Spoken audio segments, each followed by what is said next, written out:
On 2nd July 2024, Uganda's parliament reallocated 750 billion shillings after revisiting the Appropriate Bill 2024, which President Gov't Museveni objected to assent to, describing it as indiscipline in budgeting, sabotage of national priorities, and corruption among lawmakers.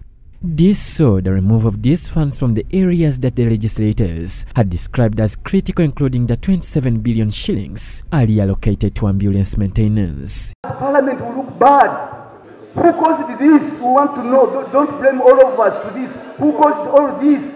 Let us know, let us interrogate who tampered for selfish reasons the budget of the country. Speaking to the press in Kampala, the Uganda Medical Association UMA has described the decision as disastrous for the health sector. Instead, they are calling on the government to provide alternative funding for the project, as it is crucial for the well-being of Ugandans. The plan was to increase this number from the 58 and then ensure that when we get more ambulances, at least more people can be served in terms of emergency care, and then this will reduce on the number of deaths we are getting, and then it would improve the efficiency of our work.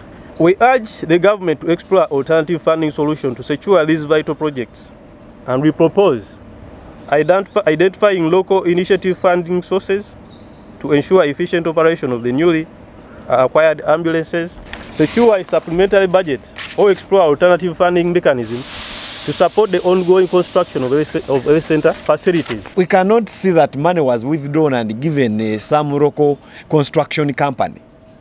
For us, we are constructing life of the voters.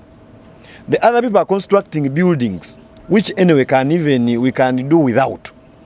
So that we are asking government, one, and the MPs, the Speaker of Parliament, present this supplementary to the cabinet as fast as you can, and pass it and look for the money and have these ambulances operationalized. Herbert Luswata, the President Uganda Medical Association, revealed the conditions doctors go through in laboring to serve patients amidst the scarcity of standard ambulances and manpower. He says this is the reason why patients die before reaching the hospitals. Uganda currently has an ambulance coverage of around 58%. However, the ambulances we have, most of them, they don't have the staff who are supposed to work in these ambulances. Like the health worker who's supposed to be there. For example, if you are transferring a critical patient from Kawempe to Women's Hospital, a critical patient from IHK to Mulago, you need a health worker in an ambulance. The health workers are forced to hand over patients to ambulance drivers to deliver them to hospitals. But what can an ambulance driver do in case a patient goes into a critical condition, maybe needs resuscitation? So this is why we still have cases of patients who reach referral sites when they are already dead. Following the revelation by the Permanent Secretary and Secretary to the Treasury Ramadan Gobi on how the money for ambulances was placed in another area of the budget, Luswata wants a clarification on how one item can be budgeted for twice. There is another area in the budget where money for ambulances was allocated. However, he did not clarify which area in the budget and how much money is this. But also we are wondering how one item can be budgeted for twice, and if this is possible, and sure that is what was done, and the reason for removing the money, let him clarify. We shall appreciate. Dr. Kabweru Wilberforce, a senior consultant surgeon from Lago and chairperson ethics and professionalism at UMA, believes that the country has well-trained medical doctors who only need to be equipped to execute their duty to the best. He described the types of ambulances Uganda needs to administer health with ease. If someone gave you 140 vehicles, you should not come and fuel them, even get for you health workers, which you have.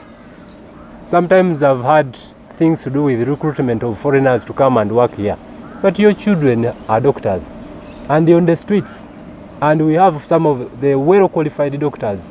So why should we go and get Cuban doctors? Yet we have doctors here, we have nurses here. The other issue raised by doctors is the misuse of laboratory white coats and stethoscopes by Ugandan musicians, saying this undermines their profession, hence eroding public trust. They demanded for an intervention from the Uganda Communications Commission. Someone getting an injection and you are pricking or you are injecting someone and you are publishing it on media, these are procedures that we even get concerned that you may prick yourself and we don't know where you have even got that injection from. So you may end up bringing about cross-infection. We do not have a problem with someone putting on a white coat. We didn't create them. But the day you put on a coat with the word doctor on it, the day you put on a coat and you use tools which are used by doctors, you have a stethoscope, you have an injection, you are attacking our highly regarded reputation as doctors. John Baptista Humza, Church of Uganda, Family TV News at 8.